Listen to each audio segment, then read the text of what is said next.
Welcome, everybody, to Just Travel with Sandy. I'm Sandy, your guide to stress-free and exciting travel. And this podcast is all about turning your travel dreams into reality.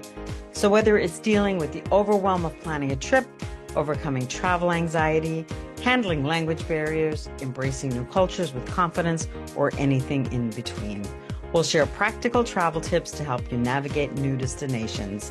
So grab your cup of coffee or your glass of wine, get comfortable. And today, I want to talk about one of my favorite places in the world, Hong Kong. I happened to get a Continental Traveler today from May, June 2025. And I was just, flipping through it. And what popped up? Hong Kong. It was a two-page or a multi-page article about Hong Kong, and it's titled Rising Up.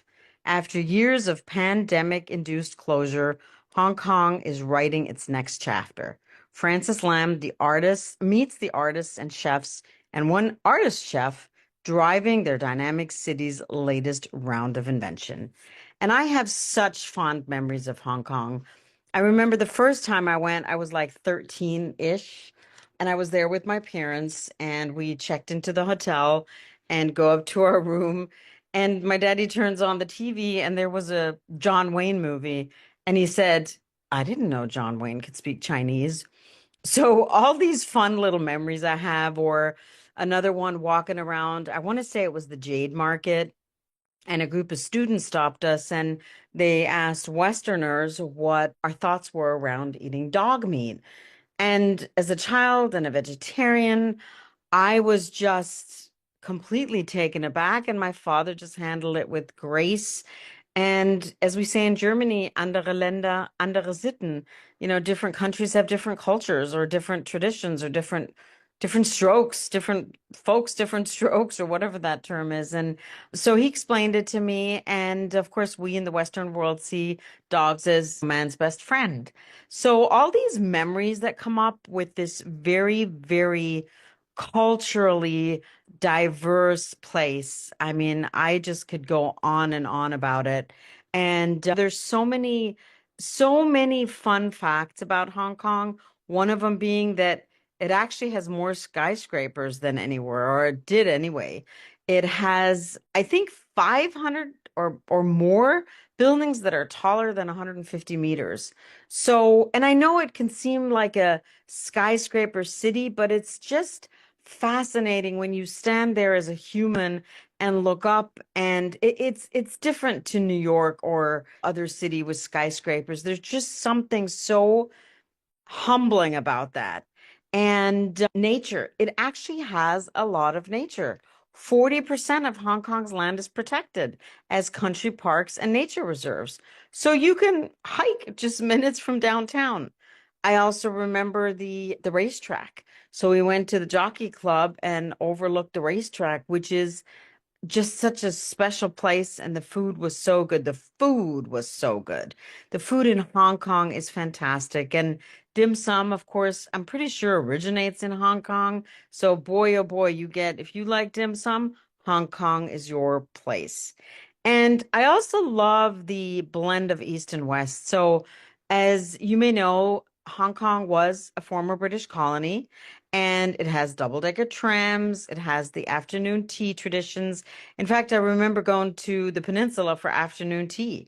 And there's a lot of English place names then right alongside the Cantonese opera, and of course the dim sum restaurants, like I already mentioned. It's the home to the legend of Bruce Lee.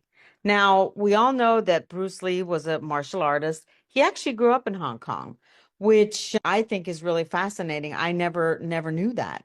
So for years, and I don't think it is anymore, but for years, Hong Kong had the busiest container port in the world. It's still very, very important and plays a major role in global trade. And going back to our dim sum, you can eat dim sum at a Michelin rated restaurant for not so bad a price. Tim Ho Wan, the world's least expensive Michelin star restaurant, started in Hong Kong and serves dim sum for just a few dollars. So if you've ever wanted to go to a Michelin rated restaurant and you like dim sum, maybe Hong Kong is it for you.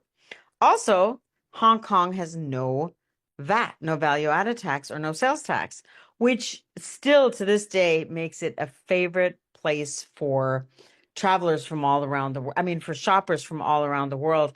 My daddy actually back in the day, he used to have all his suits made there. He had shirts made there, and it was very inexpensive. I'm sure that's changed now, but just beautifully tailored in like 24 hours. I remember we went to this little tailor shop and it was this older man. I mean, to me back, when I was young, he seemed ancient, but it was an older man for sure and so precise. And he just made the most beautiful suits for my daddy. And then this is a fun fact. Taxis are actually color coded by region. So red taxis serve urban areas, green for the new territories, blue for Lantau Island. And it's a quirky thing that a lot of people that visit don't even really notice. And one of my favorite places is the Peak Tram that's been operating since the 1800s, late 1800s, and it has the most gorgeous view of Hong Kong, of the Hong Kong skyline from Victoria Peak. And then, of course, you have the Jade Market. You have such amazing shopping. And one of my favorite things about Hong Kong, too, is like I mentioned earlier, you have that Western/Eastern cultural connection and going to high tea and then having dim sum for dinner. So it's just such a great blend of East and West, and there's so much to do. So, and then you can visit Macau, which back in the day there was gambling because it was a Portuguese colony for, gosh, I want to say 400 years, but it did return to Chinese sovereignty in 1999. For those of you who have thought about going to Hong Kong, it really truly is worth a trip. There's so much diversity, so much good food, great shopping, so much culture, the East and West. I mean, it's just unbelievable. So I highly, highly recommend it. And like I said, for me, it just brings back so many incredible memories of when I was there as a child and then later on as an adult a couple times. And just so many fond memories. So that being said, I was traveling last week and I'm so tired still. I flew on Monday to, no, on Tuesday, I flew from New York to Detroit. On Wednesday, from Detroit to Cleveland.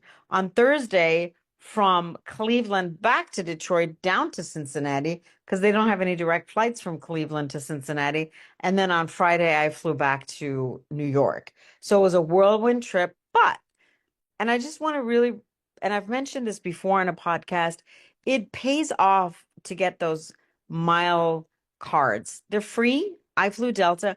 Every single flight, I was upgraded, but also the hotel miles. So I can't remember if it was Marriott's or Hilton's or maybe both, but I'm a member with both hotel chains. And it's not just about getting the points for travel for, free overnights, but it's also the perks because I was a member. I was able to check in early. So I got to, I can't remember where, I think it was Cleveland, around 9 a.m. Check-in at the hotel was not till 3 p.m. But because I was a member, I was able to check in early. So that made all the difference in the world. So I can always highly recommend, even if you don't go very often, it does pay off to get the membership and they're free. So it really takes like 30 seconds to do it online.